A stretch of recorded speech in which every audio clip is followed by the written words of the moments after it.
The smell of stale coffee and burnt bacon clung to my uniform like a second skin. I'd been on my feet for 11 hours straight, and the fluorescent lights of Joe's diner buzzed overhead with that maddening frequency that made my temples throb. Tuesday nights were supposed to be quiet, the kind of shift where you could catch your breath between the dinner rush and closing time. But tonight felt different.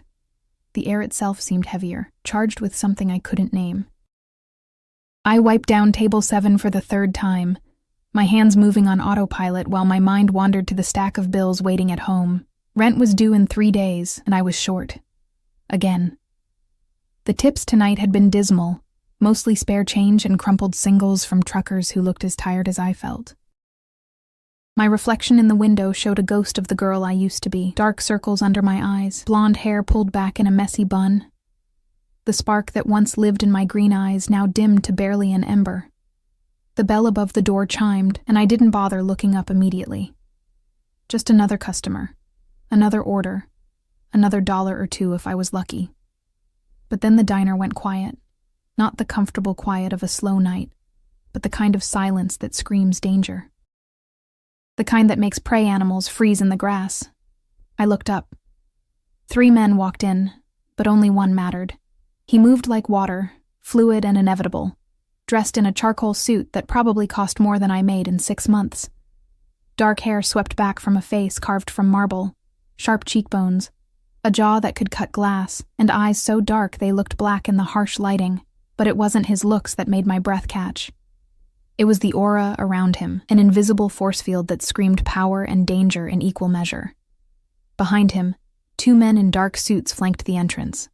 They didn't sit, they didn't order. They just stood there like sentinels, hands clasped in front of them, eyes constantly scanning. One spoke quietly into his wrist, and I realized he was wearing an earpiece. The man in the charcoal suit chose a booth in the back corner, the one with a clear view of both entrances and no windows behind it. He moved with the economy of someone who'd calculated every step, every angle. As he slid into the seat, I caught a whiff of his cologne, expensive, woodsy, with an undertone of something darker. Leather, maybe, or gunpowder. Emma. Joe's voice cracked from the kitchen window, urgent and low. Table 12. Now. My heart hammered against my ribs as I grabbed a menu and a glass of water. My hands shook slightly, sloshing water over the rim. I was invisible to most customers, just part of the furniture, another tired waitress in a dying diner. But as I approached his table, those obsidian eyes locked onto me with such intensity that I nearly stumbled. Good evening, I managed, my voice steadier than I felt. Can I get you something to drink? He didn't answer immediately. Instead, he studied me with the focus of a predator deciding whether I was prey or something else entirely. The silence stretched until it became uncomfortable, then unbearable. I was about to repeat myself when he spoke. Coffee. Black. His voice was low, smooth as aged whiskey, with an accent I couldn't quite place. Eastern European, maybe. Russian? I set down the water glass and turned to go, but his next words stopped me cold. What's your name? I glanced back, surprised. Customers didn't usually ask. To them, I was just waitress or honey, or more often than not, invisible. Emma. He repeated it slowly, like he was tasting each syllable. A good name. Classic. Something in the way he said it made my skin prickle. Not with fear exactly, but with awareness, like standing too close to a fire. The heat warning you that one step closer would mean burns you'd never recover from. I hurried back to the coffee station, my pulse racing. Through the serving window, I could see Joe's face, pale and drawn. He jerked his head toward the back office, and I followed his gaze. Tommy Ricci stood there, our night cook, his usually jovial face now taut with fear. He was staring at the man in the booth with an expression I'd never seen before. Pure, undiluted terror. Who is he? I whispered to Joe as I poured the coffee. Alexei Volkov. Joe's voice was barely audible, and his hands trembled as he plated a burger that no one had ordered. Go, serve him. Don't talk unless he talks to you. Don't make eye contact. And for God's sake, Emma, don't do anything to piss him off. The name meant nothing to me, but the fear in Joe's eyes told me everything I needed to know. This man was dangerous. Not just dangerous, he was death wrapped in an expensive suit. I carried the coffee back on a tray that suddenly felt impossibly heavy. As I set it down, being extra careful not to spill, I noticed something on the table, a manila folder, thick with papers, and on top of it, a photograph. My photograph. Not just any photo. It was from my DMV record, clipped to what looked like a background check. My full name, Emma Catherine Walsh. My address, my social security number, my empty bank account balance, everything. The cup rattled against the saucer as I set it down. My hands had gone numb. "You seem surprised," Alexei said, and there was something almost amused in his tone. "Did you think I came here for the coffee?" I don't understand." My voice came out small, childlike. He leaned back, and the leather of the booth creaked. "Sit." It wasn't a request. I glanced toward Joe, who'd gone chalk white, then back at the two guards by the door. One of them gave the slightest shake of his head. A warning. I slid into the seat across from Alexei, my legs suddenly unable to hold me. 3 months ago, he began, his fingers drumming a slow rhythm on the folder. A shipment of mine went missing. $12 million in merchandise. Gone. Vanished like smoke. He paused, took a sip of coffee, never breaking eye contact. The man responsible was Marco DeLuca. You know this name, yes? I shook my head, but even as I did, something cold unfurled in my stomach. Marco. I knew a Marco once, years ago. A charming smile, easy lies, and a baby I'd raised alone after he disappeared. No? Alexei's eyebrow arched. Strange, because Marco DeLuca is the father of your daughter. Lily, age 4, attends Little Sprouts preschool on Maple Street. Favorite color, purple. Allergic to strawberries. The world tilted. My mouth went dry. How do you... I know everything, Emma. He leaned forward, and I smelled that cologne again, now mixed with something more primal. Possession. Marco stole from me. He betrayed me. And for that, there is only one punishment. He's dead, I blurted out. I haven't seen him in 4 years. He left when I was pregnant. I don't know anything about your shipment or your business or... I know. His voice cut through my panic like a blade. Marco died 2 weeks ago. My men found him in a warehouse in New Jersey, and they made sure his death was neither quick nor painless. Horror washed over me in waves.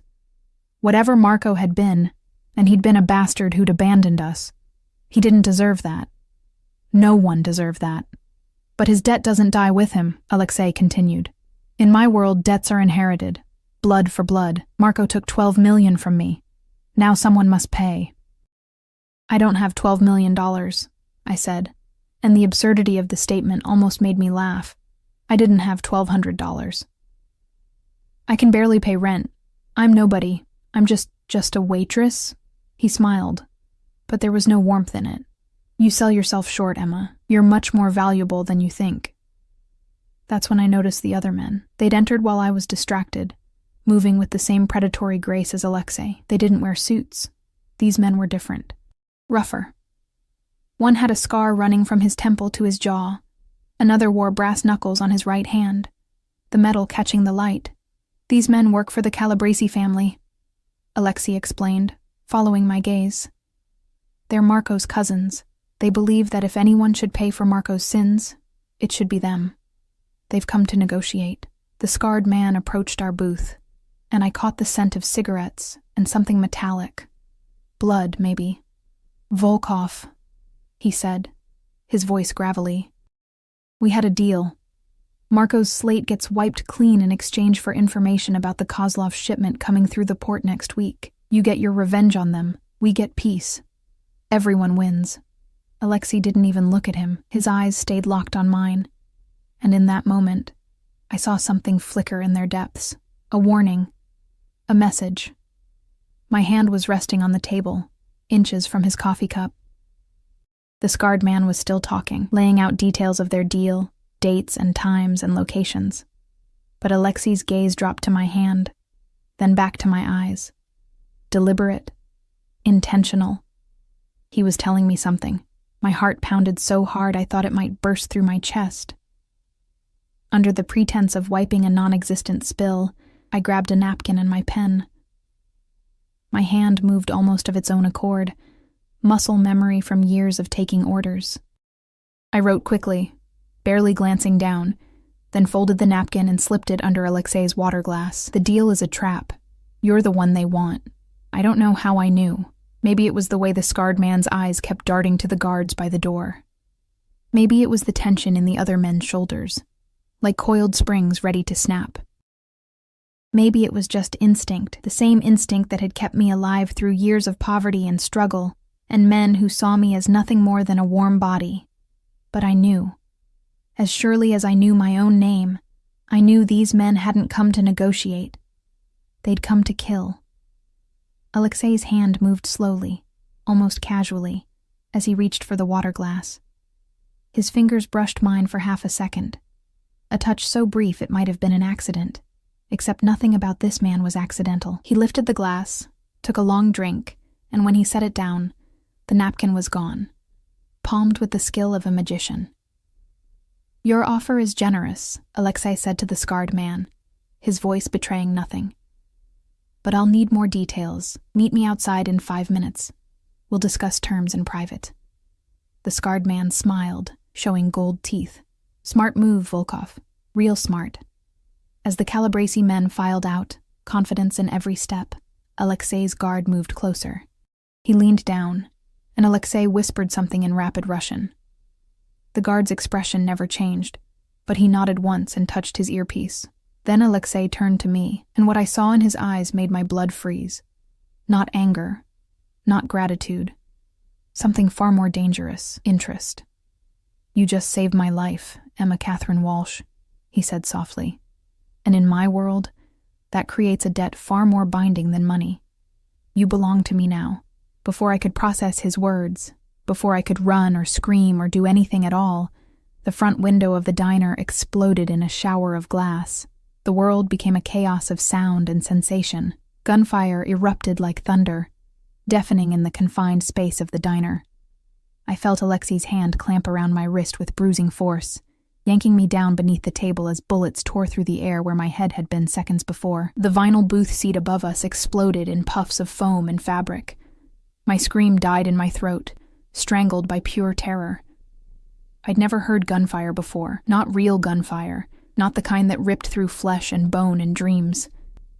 The sharp crack of each shot was followed by the tinkling percussion of breaking glass, the meaty thud of bullets hitting walls, the splintering of wood. "Stay down!" Alexei's voice was sharp, commanding, cutting through my panic. His body covered mine, pressing me flat against the grimy diner floor that smelled of bleach and old grease. He was solid, warm, and in that moment, the only thing standing between me and death. His guards returned fire. The sound was deafening, impossibly loud. I could feel each shot reverberate through the floor, through my bones. Somewhere in the kitchen, Joe was screaming. Glass continued to shatter, the pie display case, the windows, the light fixtures overhead. Darkness descended in patches as the fluorescent tubes exploded. Through the gaps beneath the table, I could see feet. The Calabrese men had taken position outside, using parked cars as cover. Muzzle flashes lit up the night like demonic lightning. One of Alexei's guards went down with a grunt, his body hitting the floor 3 feet from where we huddled. Blood pooled beneath him, black in the dim emergency lighting, spreading like spilled oil. "The kitchen," Alexei said, his mouth close to my ear. His breath was hot against my skin. "When I move, you move, understand?" I couldn't speak, couldn't think. I just nodded, trembling so violently my teeth chattered. "Now!" He hauled me up, his arm an iron band around my waist, and we ran. I stumbled over broken glass, my shoes crunching on shards that glittered like diamonds. Another burst of gunfire followed us, and I felt the heat of a bullet pass so close to my face that it stirred my hair. The wall beside us exploded in a spray of drywall dust.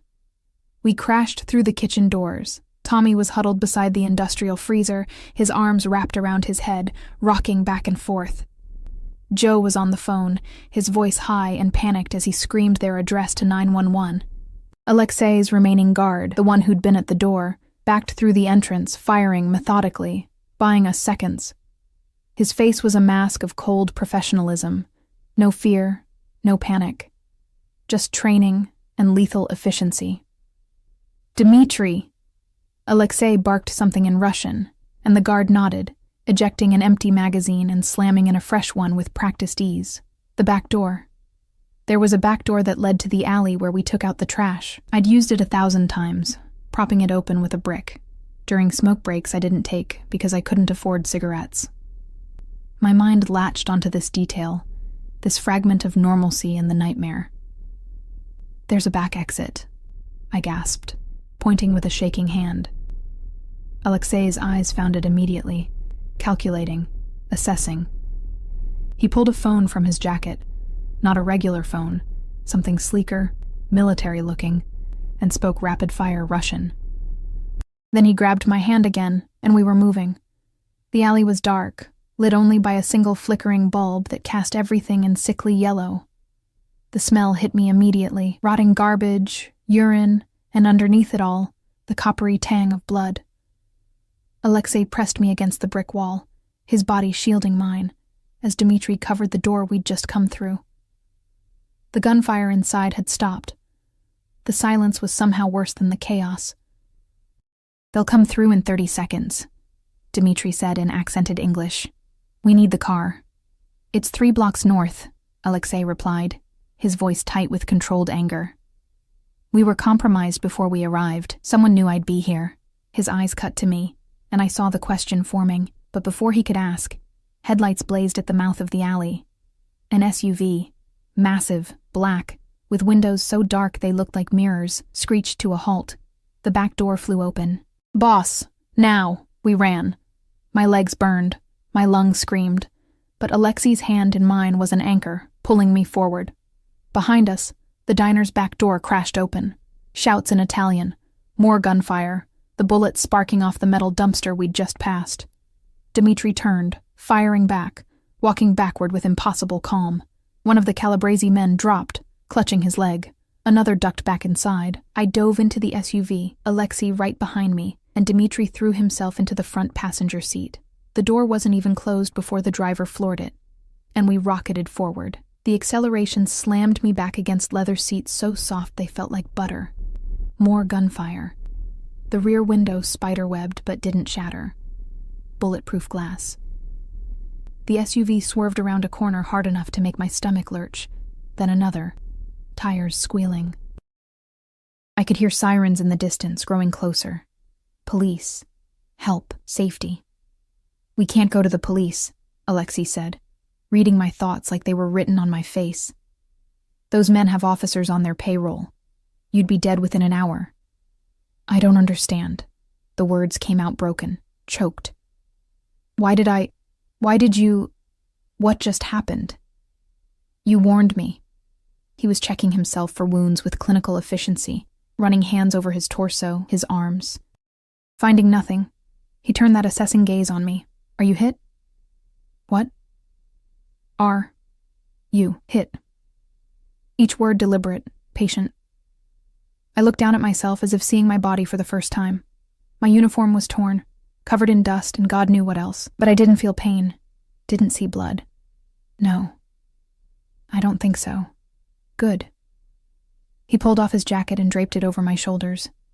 It was warm from his body heat and smelled like him, that woodsy cologne now mixed with cordite and adrenaline. "Your warning gave me 3 seconds. 3 seconds to alert my men, to position myself, to survive. The Calabrese family set a trap, and you exposed it. I saw the way they were looking at you, at your guards, like they were measuring distances, counting bullets." I wrapped the jacket tighter around myself, suddenly freezing despite the warmth. "I worked in a bad part of town before this. You learn to read people, to spot trouble before it starts, a valuable skill." He was still watching me with that unnerving intensity. "And now you're in danger because of it. The Calabrese family knows you warned me. They saw you pass that napkin, which means they'll assume you're working with me, that you know things about my operation." The reality of it crashed over me like ice water. Lily, my daughter, she was at my neighbor Mrs. Chen's apartment, probably already asleep in her little makeshift bed, clutching her purple stuffed rabbit, safe. For now. "My daughter," I whispered. "They know where she is. You said you knew about the preschool, her allergy. If you know, they know. Already taken care of. Alexei pulled out that strange phone again, showed me the screen. It was a video feed, grainy but clear enough. Mrs. Chen's living room, and there, sitting on the couch with two men in suits flanking the door, was Mrs. Chen herself, looking terrified, but unharmed. I sent a team the moment the shooting started. Your daughter and your neighbor are being transported to a safe location as we speak. You... Anger flared through the fear. You sent men to take my daughter? Without asking me? Without... To save her life, he interrupted, his voice hard. The Calabrese family doesn't believe in mercy, Emma. They would have gone to her next, taken her to force you to talk, to give up information you don't even have. Then they would have killed you both. The SUV made another sharp turn, and through the window, I caught a glimpse of the city skyline. We were heading downtown, toward the expensive part of the city where people like me never went, unless we were cleaning someone's house or serving their dinner. Where are you taking me? Somewhere safe. One of my properties. He leaned forward, said something in Russian to the driver, who nodded. You'll stay there until I neutralize the threat. Stay there? I pulled the jacket tighter, even though it wasn't cold. I can't just disappear. I have a job, bills, a life. The diner is a crime scene. Joe will tell the police that you were taken during the shooting. Your apartment is being watched by Calabrese soldiers as we speak. If you go back, you die. His tone was matter-of-fact, stating realities like they were weather conditions. Your old life is over, Emma. The moment you slipped that napkin under my glass, everything changed. I wanted to argue, wanted to scream that this wasn't fair, that I was just a waitress trying to survive, that I didn't ask for any of this. But the words died in my throat because I knew he was right. The second I'd written those words, I'd crossed a line I could never uncross. Why did you do it? Alexei asked suddenly. You didn't know me. Had no reason to trust me or care if I lived or died. You could have stayed silent, served your coffee, collected your tip. Instead, you risked everything to warn a stranger. Why? I thought about it, trying to understand my own actions. Those men, the Calabrese family, they looked at you like you were already dead. Like it was done, decided. And maybe you're a bad man. Maybe you've done terrible things. But I met his eyes. Those black depths that revealed nothing and everything. Nobody deserves to be ambushed like that. To die without even knowing it's coming. Something flickered across his face. Not quite a smile, but close. You have a kind heart, Emma Walsh. In my world, kind hearts don't survive long. Then maybe I won't survive, I said, surprising myself with the steadiness in my voice. But at least I'll know I tried to do the right thing. The SUV pulled up to a building that looked like it belonged in a magazine, all glass and steel, with a doorman in a uniform that probably cost more than my car. The parking garage entrance yawned open automatically, and we descended into fluorescent-lit depths where luxury vehicles lined up like sleeping predators. Dmitri exited first, gun drawn, scanning. The driver did the same. Only when they nodded did Alexei open the door and help me out. His hand was warm, strong, and gentle, in a way that seemed at odds with everything else about him. We took a private elevator, one that required a key card and a fingerprint scan. Classical music played softly, Vivaldi maybe, as we rose in silence. I watched the numbers climb. 10, 15, 20, 25. The elevator didn't stop until 30, the penthouse level. The doors opened directly into an apartment that took my breath away. Floor-to-ceiling windows overlooked the city, a carpet of light spreading to the horizon. The furniture was minimalist, but clearly expensive, all clean lines and rich materials. Art hung on the walls, pieces I vaguely recognized from museums I'd visited on free admission days, but I barely processed any of it, because standing in the living room, flanked by two female guards who looked like they could break me in half, was Lily. Mommy! She ran to me, her purple pajamas askew, her stuffed rabbit clutched in one hand. I dropped to my knees and caught her, pulling her against me so hard she squeaked. Baby, baby, it's okay. I'm here. I buried my face in her hair, breathing in her familiar scent. Baby shampoo, and the faint sweetness of the apple juice she loved. She was warm, solid, real, safe. "The nice ladies said we're having a sleepover," Lily said, pulling back to look at me with eyes so green they mirrored my own. "Is this our new house? It's really big, Mommy." I looked up at Alexei, who stood framed against those massive windows, backlit by the city lights. In that moment, he looked less like a man and more like a dark angel.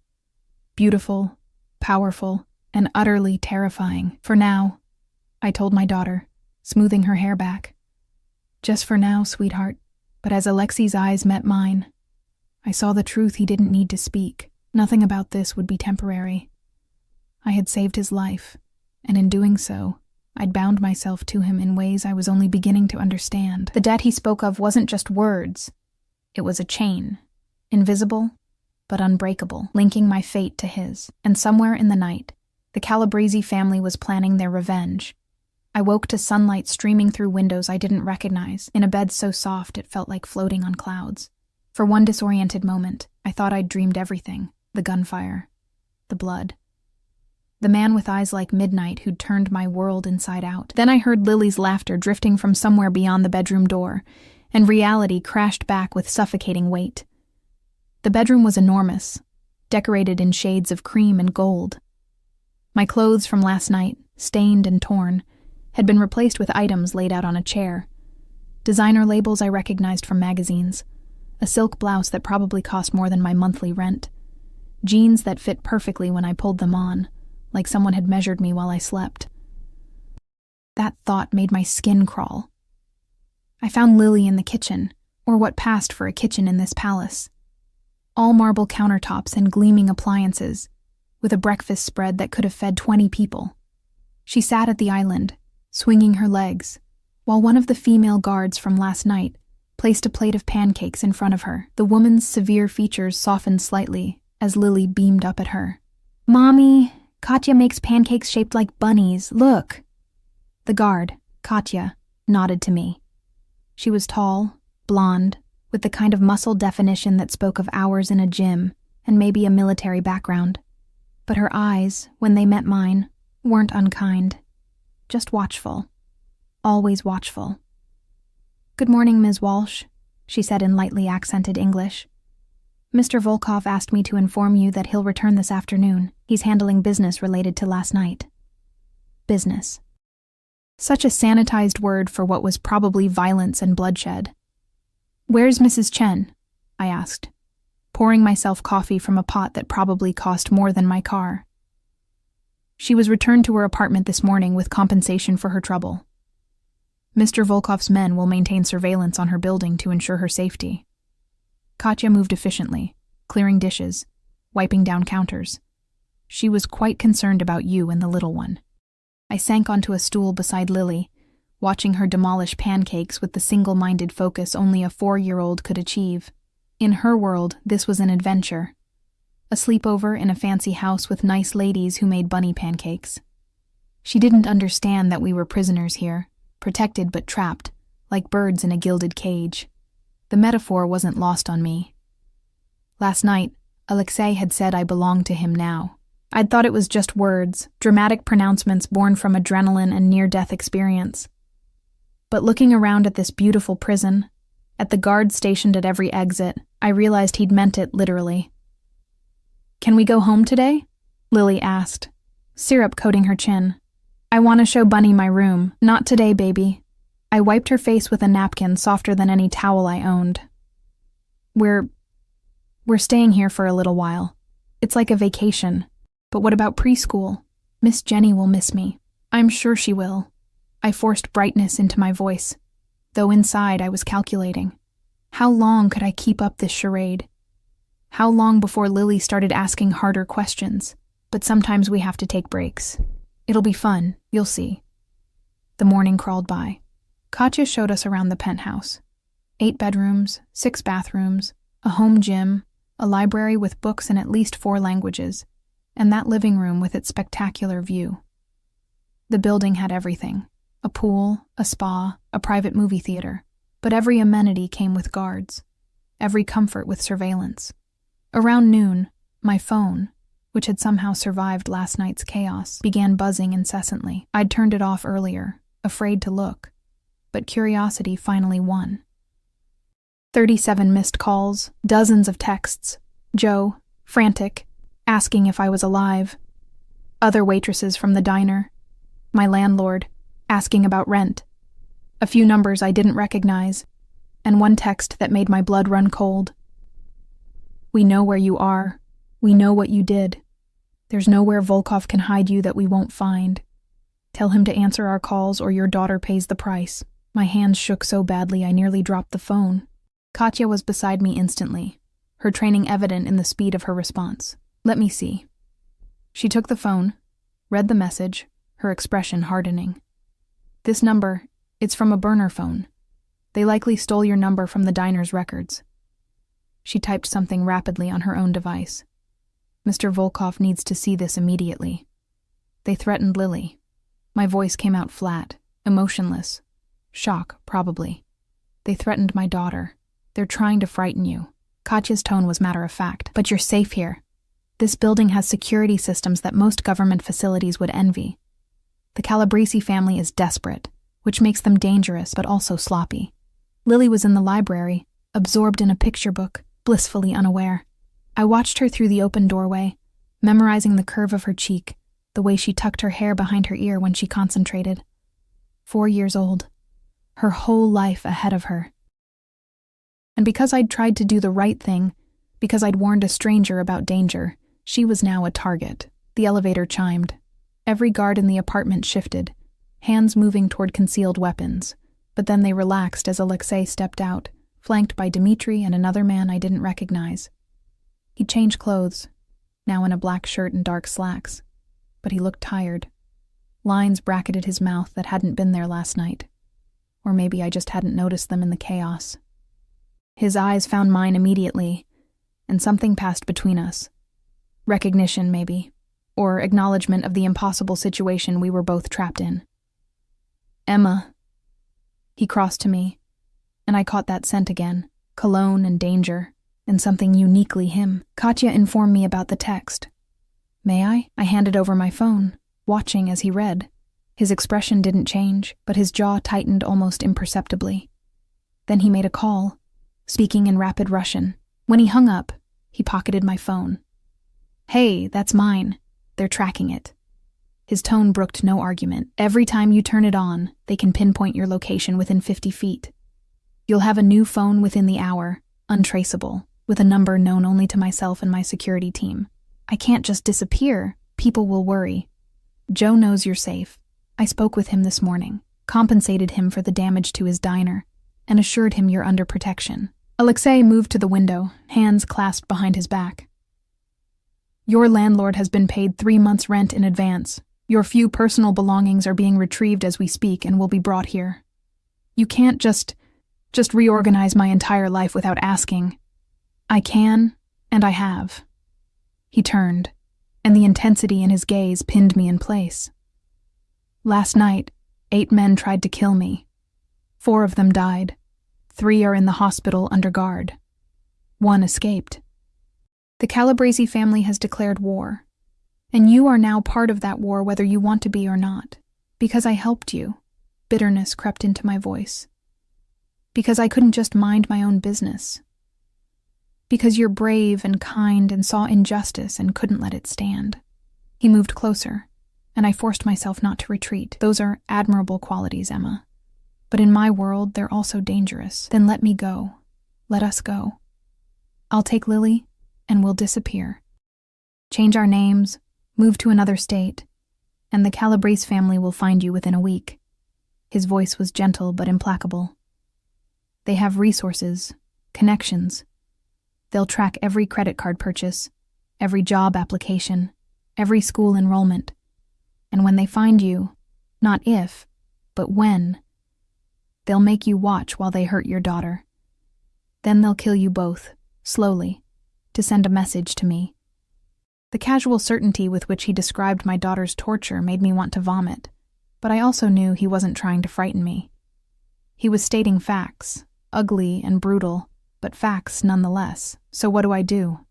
The question came out broken. Just stay here forever? Let you control everything? No. He was close enough now that I could see flecks of gray in those dark eyes. You let me eliminate the threat. The Calabrese family made a mistake last night. They acted rashly without proper planning. That gives me an advantage. I know who ordered the hit, who financed it, who pulled the trigger. Within a week, they'll be dealt with. Dealt with, I echoed. You mean killed. I mean neutralized. But we both knew what that meant. This is my world, Emma. Violence answered with violence. It's not pretty, not noble, but it's the only language certain people understand. Lily's voice rang out from the library. Mommy, can Katya read me this story about the princess? In a minute, baby, I called back, then lowered my voice. She's 4 years old. She thinks this is a game, an adventure. What happens when she realizes we're prisoners?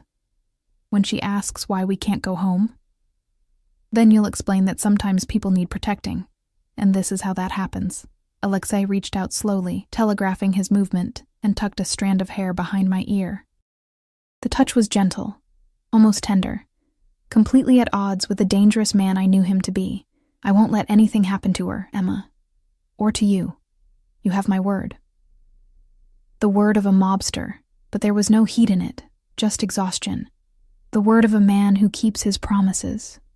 His hand lingered near my face, and I found myself frozen, unable to look away. You saved my life. That creates a bond, a responsibility. In my culture, such debts are sacred. I will protect you and your daughter with every resource I possess, every man under my command, every favor I'm owed. This I swear. There was something hypnotic about his voice, the absolute certainty with which he spoke, like he could reshape reality through sheer force of will. And maybe he could. Men like him, powerful, ruthless, commanding. They didn't ask permission or beg forgiveness. They simply acted, and the world bent to accommodate them. What do you want from me? I whispered. Really want? Because men like you don't do anything without reason. A smile ghosted across his lips. Perceptive. I want several things, Emma. First, I want you safe, because your death would be a stain on my honor. Second, I want the Calabrese family destroyed, because they dared to attack me in a civilian establishment, risking innocent lives. He paused, and something shifted in his expression, something darker, hungrier. And third, I want to understand you. You're a puzzle I can't quite solve. A waitress with dead-end prospects who risks everything for a stranger. That kind of courage is rare, precious. I'm not precious. I'm just extraordinary, he interrupted. You simply don't realize it yet. The moment stretched between us, charged with something I didn't want to name. Then Dmitri cleared his throat from across the room, breaking the spell. Boss, the package from her apartment has arrived. Also, we have confirmation that 3 Calabrese soldiers were spotted near the building. They're still searching. Alexei's demeanor shifted instantly, the brief glimpse of humanity vanishing behind a mask of cold calculation. Increased surveillance. I want eyes on every Calabrese property in the city. If they so much as sneeze wrong, I want to know about it. Already done. Also, Dmitri hesitated. There's been a development. The escaped shooter from last night?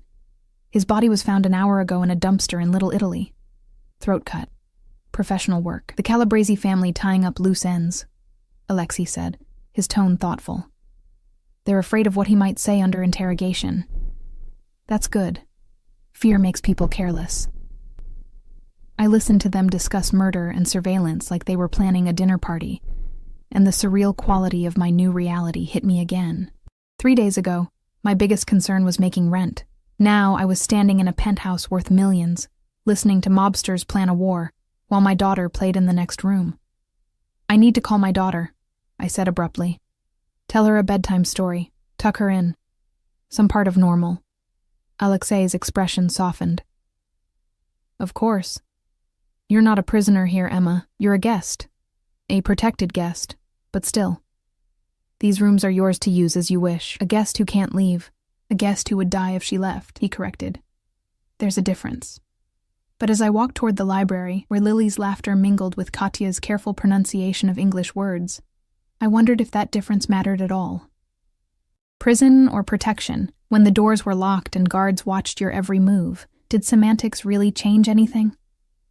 That night, after Lily fell asleep in a bedroom bigger than our entire apartment, I stood at those massive windows and stared out at the city. Somewhere down there, people were living normal lives.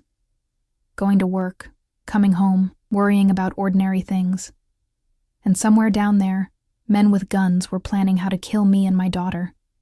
Behind me, I heard the soft fall of footsteps. I didn't need to turn to know it was Alexei. I'd already learned the particular rhythm of his walk, the way he moved through space like he owned it. "Lily's asleep?" he asked, coming to stand beside me. Finally. She wanted to know when we could go to the park. I laughed, but it came out bitter. I told her soon, lying to my daughter. That's new. Necessary lies to keep her happy and safe. He stood close enough that I could feel the warmth radiating from him. "In a few days, when things settle, I'll arrange for the park, the entire park, reserved for a private event. She can play while my men secure the perimeter." "That's insane. That's my life." He was quiet for a moment. "And now it's yours too. I'm sorry for that." The apology surprised me. "Are you? Really? I'm sorry you were dragged into this world, but I'm not sorry you saved my life." He turned to face me fully. "I've lived a long time surrounded by people who want something from me. Power, money, protection, favors. You're the first person in years who gave me something without asking for anything in return. Maybe I'm just stupid. No." His hand came up, fingers ghosting along my jaw. "You're everything but stupid, naive perhaps, too trusting, but with a strength you don't even recognize yet." I should have stepped back, should have maintained distance, but I was exhausted, terrified, and drowning in a situation beyond my control. His touch was warm, solid, anchoring, and against all logic, all reason, I leaned into it. "This is crazy," I whispered. "All of this." "Welcome to my world, Emma Walsh," he murmured, "where nothing is simple and everything has a price." Outside, the city sparkled with 10,000 lights, and in the reflection of the glass, I saw us standing together, the waitress and the mobster, bound by blood and violence and a debt neither of us had chosen. Tomorrow, he'd said, he would start dismantling the Calabrese family. Tomorrow, I'd have to figure out how to survive in this new reality. But tonight, just for a moment, I let myself pretend that the warm hand on my face belonged to someone safe, someone good. Even though I knew better. The next 3 days blurred together in a strange cocktail of luxury and terror. Lily adapted with the easy resilience of childhood, treating the penthouse like an elaborate playground. She learned to say good morning in Russian from Katya, ate meals prepared by a chef who appeared twice daily, and spent hours in the library with picture books worth more than I'd earned in a year. I, on the other hand, felt like I was slowly suffocating. Alexei came and went at odd hours, always surrounded by his guards, always with that phone pressed to his ear. Sometimes I'd wake at 3 a.m. to the murmur of Russian in the living room, urgent conversations that ended with sharp commands. He never told me details, but I could read the progression in his face, the tightness around his eyes easing, the set of his shoulders relaxing incrementally. He was winning his war. On the 4th morning, I found him in the kitchen before dawn, staring at a laptop screen with such intensity I almost turned around. But he'd already sensed my presence, looking up with those dark eyes that seemed to see straight through me. "You're awake early," he said, closing the laptop with a decisive click. "Couldn't sleep." I poured coffee, grateful for something to do with my hands. Lily had a nightmare about monsters. Took me an hour to convince her they weren't real. But they are real. His voice was soft, almost sad. Just not the kind hiding under beds. I leaned against the counter, wrapping both hands around the warm mug. He looked different in the early morning light filtering through those massive windows. Younger, somehow, though no less dangerous. His shirt was wrinkled, sleeves rolled up to reveal forearms corded with muscle and marked with scars, a life written in violence on his skin. "Is it done?" I asked. "The Calabrese family?" "Almost." He stood, moving to pour his own coffee. 3 of their top lieutenants are dead. Their weapon shipments have been intercepted. Their drug operations are in shambles. The family head, Antonio Calabrese, is trapped in his compound in Jersey. watching his empire crumble. He took a sip, eyes never leaving mine. By this time next week, they'll be irrelevant. And the threat to us? Neutralized. He set down his cup, moved closer. Antonio's own men are turning on him, offering me information in exchange for mercy. The family is cannibalizing itself. They have no resources left to hunt you. Relief washed through me so powerfully my knees nearly buckled. So we can go home? Something flickered across his face. About that, I need to show you something. He gestured toward the elevator, and despite my better judgment, I followed. We descended to an underground level I hadn't known existed, a parking garage, but different from the one we'd entered that first night. This one was smaller, more secure, with only a handful of vehicles, all black, all expensive, all bulletproof, probably. Dmitri waited beside a SUV, his ever-present stoicism somehow comforting in its consistency. He nodded to Alexei, handed him a tablet, then opened the vehicle door. "Where are we going?" I asked, climbing in when Alexei gestured, to see why going home isn't an option. The drive took 20 minutes through morning traffic. I watched the city pass by through tinted windows, seeing but unseen, protected but isolated. We pulled up across the street from my apartment building, a sagging 3-story structure with peeling paint and a front door that never quite closed all the way. "Look at the second-floor window," Alexei said, handing me a pair of binoculars, third from the left. I raised them with shaking hands. My apartment. My home. The window I'd looked through 1,000 times, watching the world go by while Lily played with her toys on the worn carpet. There was a hole in it. Bullet hole, perfectly circular, surrounded by spider-webbed cracks. "They came on the second night," Alexei said quietly. 4 men. They kicked in your door, ransacked the apartment. When they didn't find you, they emptied their magazines into the walls out of frustration. He pulled up photos on the tablet. My home destroyed, furniture overturned, Lily's toys scattered like casualties. Your neighbor, Mrs. Chen, heard everything. She's safe. I have men protecting her. But she's terrified. She asked me to tell you she's sorry she can't watch Lily anymore. I stared at the destruction, at the death of my old life rendered in stark digital images. My throat closed. I couldn't breathe, couldn't think. "The landlord is evicting you for the damage," Alexei continued, his voice steady while my world collapsed. "Even if the Calabrese threat was gone, you have nowhere to go back to. No home, no job. Joe had to close the diner for repairs and can't afford to keep staff on payroll.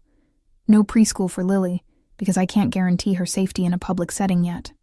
So what am I supposed to do?" The words came out broken, sharp with desperation. Just stay in your penthouse forever? Let you control every aspect of my life? No." He turned to face me fully. "I'm offering you a choice, a real one." I laughed, but it sounded hysterical even to my own ears. "What choice?" "You've systematically eliminated every option I had." "I've eliminated dangerous options," he corrected. "What I'm offering is this: stay with me. Not as a prisoner, not as a kept woman, but as someone under my protection. I'll provide for you and Lily. Housing, security, education, anything you need. In return, I ask only that you trust me to keep you safe. That's not a choice. That's indentured servitude, is it?" His eyes held mine. "You'd have your own space. There's a property I own in Westchester, a house with a yard where Lily could play safely. You'd have a car, a bank account in your name with enough money to be comfortable. You could pursue education, a career, whatever you want. The only requirement is that you accept protection until I'm certain the threat is completely gone. And if I say no, then I'll help you relocate somewhere far from here. New identities, a fresh start. But you'll be on your own. And if the Calabrese family or their allies find you..." He didn't finish the sentence. He didn't need to. I looked back at my destroyed apartment, at the bullet hole that could have been in Lily's head if we'd been home that night. Everything I'd worked for, every sacrifice I'd made to build even this meager life, gone, obliterated in one night of violence that stemmed from my own choice to help a stranger. "Why?" I asked, my voice small. "Why do this? You said the debt was paid, that I saved your life and you protected mine. We're even." "We're not even." He reached out, turned my face toward him with gentle fingers. You gave me something I haven't had in 15 years, Emma. A reason to believe that goodness still exists in this world, that someone can act without ulterior motives, can risk everything for a stranger simply because it's right. His thumb traced my cheekbone, and I shivered. That's worth more than protection. That's worth everything. The intensity in his eyes was overwhelming. Not just desire, though I'd seen that flicker there too in unguarded moments, but something deeper. Reverence almost. Like I was precious. Valuable in a way that had nothing to do with money or power. I don't understand you, I whispered. You're a criminal. You've killed people. Destroyed lives. How can someone like that care about goodness? Because I know exactly what I am, he said simply. I've made peace with my sins, with the blood on my hands, but that doesn't mean I don't recognize purity when I see it, or that I don't want to protect it, even if I can never possess it myself. I'm not pure. I'm just a single mother trying to survive. You're a woman who saw evil and chose to fight it, despite knowing it could destroy you. That's the definition of courage. His hand dropped, and I felt the loss of warmth immediately. Take time to think. There's no rush. The Calabrese threat will be resolved within days, but you're welcome in my home for as long as you need.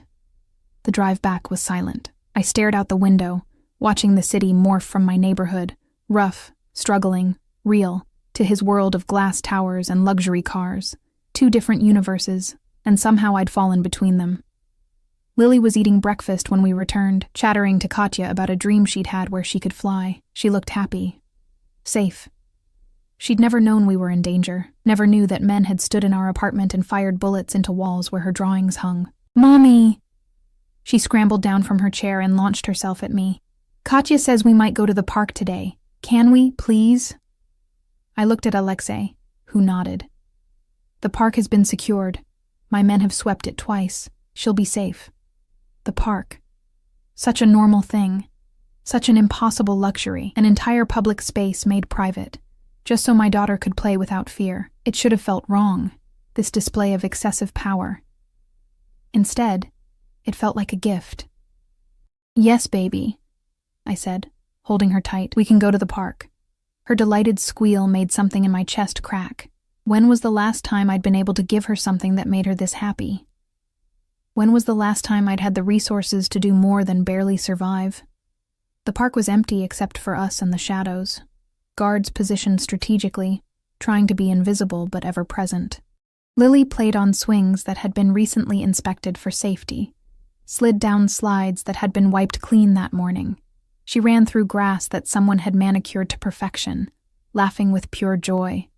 And I sat on a bench beside Alexei, watching her play, feeling the surreal weight of this new reality. She's happy, he observed, his gaze following Lily's movements with unexpected gentleness. She's 4. She doesn't understand that this isn't normal. Maybe normal is overrated. He leaned back, arms spread along the bench back. His hand was close enough to touch, and I was hyper-aware of the small distance between us. I grew up in poverty in Moscow. Watched my mother work 3 jobs just to keep us fed. Joined the Bratva when I was 14 because it was the only way to survive. He was quiet for a moment. I did terrible things to climb where I am now. Things that would horrify you. But I did them, so I'd never be powerless again. Never have to watch someone I care about suffer because I couldn't protect them. Is that supposed to make me feel better about taking your help? No. It's supposed to help you understand that I know what it's like to struggle, to sacrifice everything for someone you love. You've been doing that for Lily her entire life. Maybe it's time to let someone else carry some of that weight, Lily called out, waving from the top of the climbing structure. I waved back, my heart in my throat at how high she was, how far she could fall. But Katya was there, watchful, ready to catch her if needed. I can't be what you want, I said quietly. I don't belong in your world. I don't want you to be anything other than what you are. His hand moved, covering mine where it rested on the bench. His touch was warm, solid, anchoring. I'm not asking you to be my mistress or my possession. I'm asking you to let me protect you while you figure out what you want your life to be. And if what I want is to leave, then I'll help you leave. with enough money to start over safely. His fingers tightened slightly, but I hope you'll stay. There was vulnerability in those words, raw and unexpected from a man who commanded an empire built on violence. It would be so easy to say yes, to let myself fall into this gilded cage he was offering. Lily would have everything: safety, education, opportunities I could never provide alone, and I would have protection, comfort.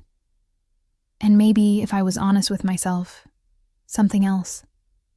Something that sparked every time Alexei looked at me like I was precious, like I mattered beyond my usefulness. But accepting meant acknowledging that my old life was truly dead, that Emma, the waitress, scraping by on tips and determination, was gone. In her place would be Emma the, what? Ward. Dependent? Something without a name, existing in the space between protection and possession. I need time, I said finally. Real time to think. Not just days, but weeks. Time to process everything that's happened. Take all the time you need. He squeezed my hand once, then released it. The house in Westchester will be ready by next week. Move in, get settled, let Lily adjust, make your decision when you're ready. Lily ran over then, breathless and flushed with exercise. Mommy, did you see how high I climbed? Katya says I'm brave. The bravest, I agreed, pulling her onto my lap despite her wiggling protests. She was getting so big, so fast. Already she was losing that baby softness, becoming a little girl with opinions and dreams and a future I desperately wanted to secure. That night, after Lily fell asleep clutching her rabbit, I stood at those windows again. My reflection stared back, tired eyes, worry lines I didn't used to have, hair that needed cutting. Behind me, the reflection showed Alexei in the doorway, watching me with that intense focus that both thrilled and terrified me. Penny, for your thoughts, he said softly. I was thinking about choices, I replied. How sometimes the right choice and the safe choice aren't the same thing. How sometimes there are no good options, just less terrible ones. He came to stand beside me, close enough that I could feel his warmth. And which is this? Right or safe? I don't know yet. I turned to face him, and in the dim light, he looked almost human, not a mobster or a killer, just a man with shadows in his eyes and scars on his soul. But I'm starting to think maybe they're the same thing. Maybe you're both my greatest danger and my only safety. A paradox, he murmured, and his hand came up to cut my face. But then, so are you. Fragile but unbreakable. Innocent but wise. You don't fit into any category I understand. Maybe that's good. Maybe we both need something we don't understand. He leaned closer, and my breath caught. This was a line. A boundary that once crossed would change everything. His lips were inches from mine, his breath warm against my skin. I could smell his cologne, feel the barely leashed power in his body. Emma, he whispered. My name a question and a prayer, and against all logic, all reason, all my screaming instincts that said this man was danger incarnate, I closed the distance. The kiss was gentle at first, questioning. But then his hand slid into my hair, and mine fisted in his shirt. And gentle became desperate. He tasted like coffee and something darker, something addictive. His body was hard against mine, all muscle and restrained violence, but his touch remained careful, reverent, like I might shatter if he held too tight.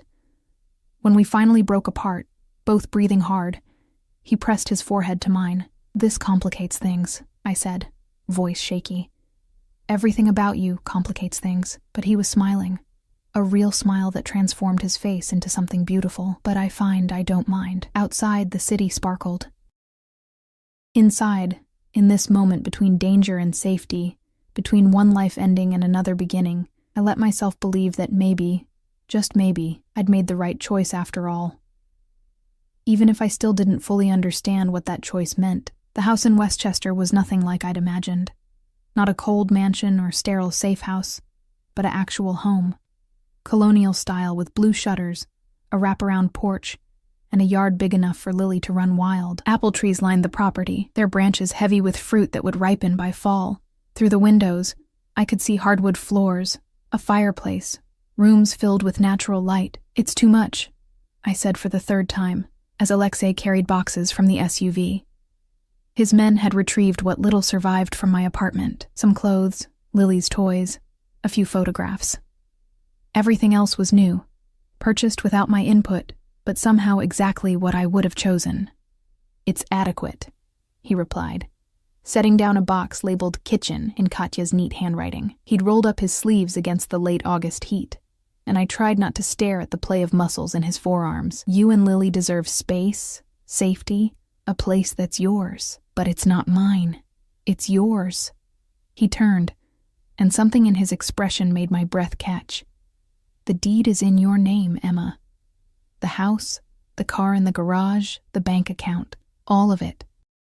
If you decide tomorrow to disappear, it's all yours to keep or sell as you choose." I stared at him, uncomprehending. "Why would you do that?" "Because I don't want you staying out of obligation or fear." He stepped closer, and even after 2 weeks of stolen kisses and careful touches, my heart still raced when he looked at me like that, like I was the answer to a question he'd been asking his whole life. "I want you to stay because you choose to, because you want to." Before I could respond, Lily's voice rang out from upstairs. "Mommy, my room has a window seat. Come see." The tour of what was apparently now my house took an hour. 3 bedrooms, 2.5 baths, an office I could use for something. I still didn't know what I wanted to do with my life, now that survival wasn't consuming every thought. The kitchen was a chef's dream, all granite counters and professional appliances, nothing like the hot plate and mini fridge I'd made work for years. By evening, we'd unpacked enough to be functional. Lily fell asleep almost immediately, exhausted from exploring every corner of her new domain. I found Alexei on the back porch, watching the sunset over the property. His guards were positioned around the perimeter, discreet but present, a reminder that this peace was maintained through constant vigilance. "Coffee?" I offered, handing him a mug. "Thank you." His fingers brushed mine as he took it, a touch that lingered just long enough to be intentional. "How are you feeling?" "Overwhelmed, grateful, terrified." I sank into the chair beside him, all of it at once. "The Calabresi situation is resolved," he said quietly. "Antonio surrendered yesterday. His family has been absorbed into other organizations or fled the city entirely. The contract on you has been rescinded, witnessed by the commission. You're officially safe." The words should have brought relief.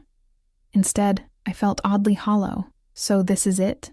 Your obligation is fulfilled." "My obligation was fulfilled 2 weeks ago when I neutralized the immediate threat." He set down his mug, turned to face me fully. "Everything since then, this house, the protection, the time together, that's been my choice, not obligation." "Why?" The question that had haunted me since that first night. "I'm nobody. A waitress with a kid and debts and nothing to offer someone like you." "You're wrong." His voice was low, intense. "You offered me something I thought was lost forever. Proof that goodness still exists. That people can act with courage and compassion even when it costs them everything." He reached out, tucked a strand of hair behind my ear with fingers that had killed, but touched me with such gentleness. "I've spent 15 years surrounded by people who want something from me. You're the first person who gave without asking for anything in return. I didn't know what I was giving. That makes it more valuable, not less." His hand lingered near my face. "I'm not a good man, Emma. I've done things that would horrify you, built an empire on violence and fear. But when I'm with you, when I see Lily laugh or watch you create a home from nothing, I remember what I'm protecting, why any of this matters." The vulnerability in his words cracked something open in my chest. This man, this dangerous, powerful, impossible man, was looking at me like I held his salvation in my hands. "I'm not afraid of you anymore," I said softly. "Maybe I should be, but I'm not." "You should be." But he said it with a smile that transformed his face.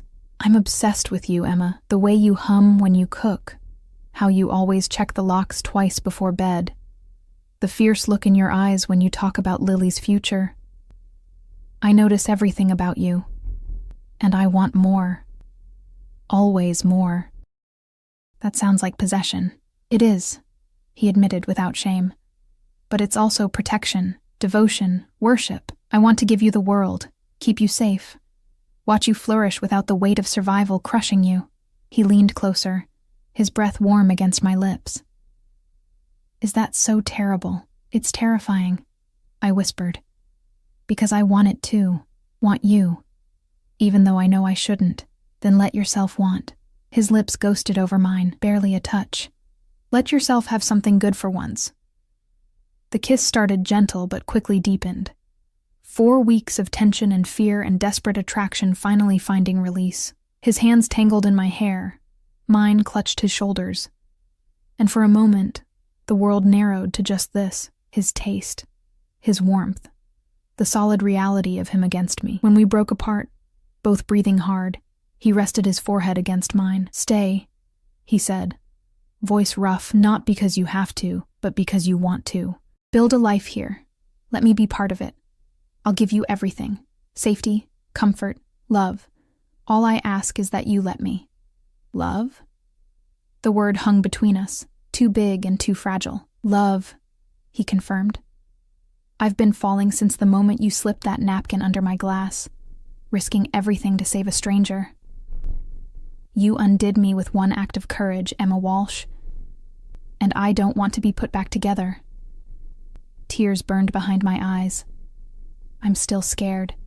Of this, of you, of what wanting this might mean. Then be scared. But be scared with me, not alone. He kissed me again, softer this time. Let me prove that you can trust me, that this isn't a cage but a choice you're making freely. 3 months later, on a crisp November afternoon, I stood in that same spot on the porch and watched Lily chase fallen leaves across the lawn. She'd started at a private preschool, one with security that could rival Fort Knox, but felt like a fairy tale.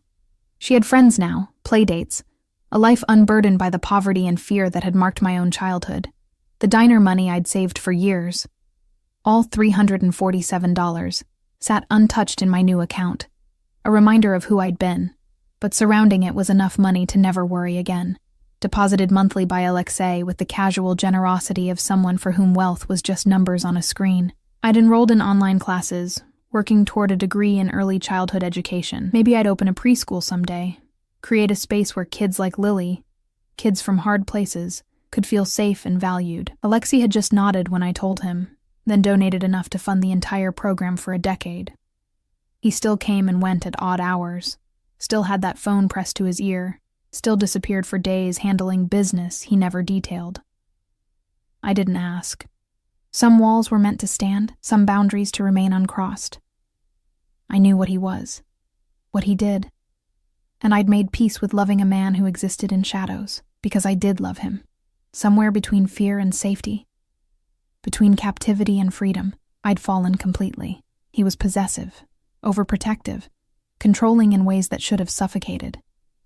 But he was also gentle with Lily, patient with my fears, and looked at me every single day like I'd hung the moon. "Mommy, watch," Lily called, attempting a cartwheel that ended in a giggling heap. "Beautiful, baby," I called back, just as arms wrapped around me from behind. "She's getting so big," Alexei murmured against my neck, his warmth seeping into me. "Soon she'll be running the world, with your encouragement probably." I leaned back into him, marveling at how natural this felt. How right. "You spoil her. I spoil you both." His lips found the sensitive spot below my ear. "It's my privilege." Inside, dinner waited. A meal I'd cooked in that dream kitchen, using skills I was finally learning now that cooking wasn't just about survival. Katya had gone home for the day, leaving us truly alone for the first time in weeks. The security system was state-of-the-art, the perimeter secured, but inside these walls, we were just a family. A strange family, built from violence and chance, and one desperate act of courage. But family nonetheless. "I have something for you," Alexei said after dinner, after Lily had been bathed and storied and tucked into bed with her purple rabbit. He pulled a small box from his pocket, and my heart stuttered. "Alexei, it's not what you think," but his smile said otherwise. He opened it to reveal a key, old-fashioned, ornate, clearly valuable. This is the key to my private safe in the city penthouse. Inside are documents, account numbers, property deeds, contact information for my lawyers. Everything you'd need if something happened to me." The casual mention of his mortality made ice flood my veins. "Nothing's going to happen to you, probably not. I'm very careful, and very good at what I do." He pressed the key into my palm, closed my fingers around it. "But I need you to have this. Need to know that you and Lily would be protected, provided for, safe. That's all in there, along with a letter explaining everything. I don't want to think about, I know." He pulled me close, and I buried my face in his chest, breathing in his scent. "But I need you to have it. Need to know that even if the worst happens, I've kept my promise to protect you." We stood like that for a long time, holding each other in the quiet house while autumn wind whispered through the apple trees outside. This life we'd built from ashes and desperation, from one split-second decision to help a stranger, it was imperfect, complicated, balanced on the knife's edge between danger and safety. But it was ours. "I love you," I said into his chest, feeling him tense in surprise.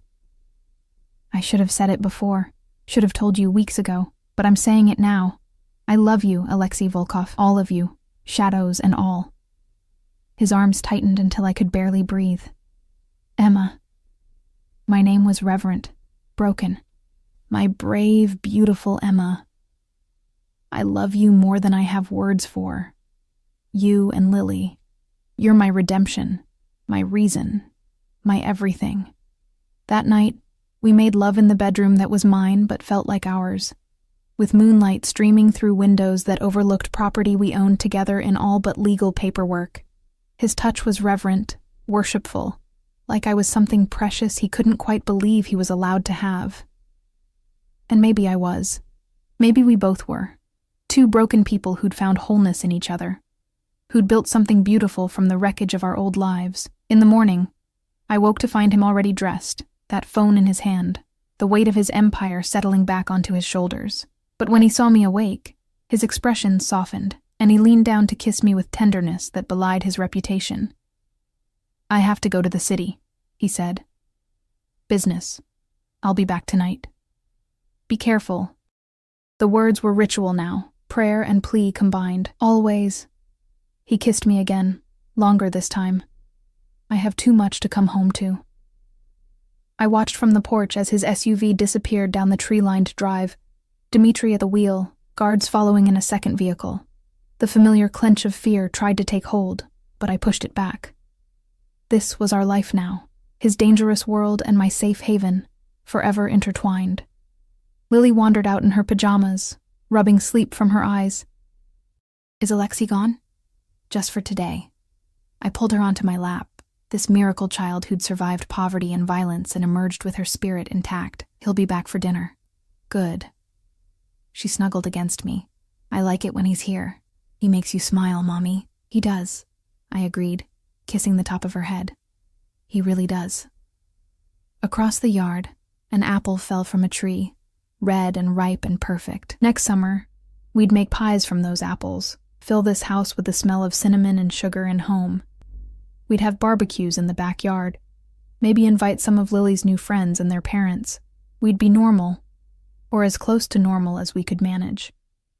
And at night, when the house was quiet, and Lily slept safely in her room with the window seat, I'd fall asleep in the arms of a man who'd chosen to protect me when he could have walked away, who'd given me freedom in the form of safety, who'd shown me that sometimes the most dangerous choice is also the bravest. My phone buzzed with a text. "I miss you already. Tonight I'm taking you dancing. Wear something beautiful. A." I smiled, warmth flooding through me. Dancing. Something frivolous and normal and perfect. I texted back, "I'll be ready. Love you." His response was immediate. "I love you more. Always." Lily tugged on my sleeve. "Mommy, can we make pancakes? The bunny kind?" "Of course, baby." I stood, scooping her up despite her protests that she was too big to be carried. "Whatever you want." Inside our home, our real home, built on second chances and impossible choices, we made pancakes shaped like bunnies. And when they were done, golden and perfect, I looked around at this life I'd fallen into and felt nothing but gratitude. I'd walked into a diner for a shift that should have been like any other. Instead, I'd walked into destiny, into a love story written in bullets and blood and fierce protection. I'd saved a man's life, and in doing so, he'd saved mine. Not from death, but from merely surviving. Now finally I was living, and it was more beautiful than I'd ever dared to dream.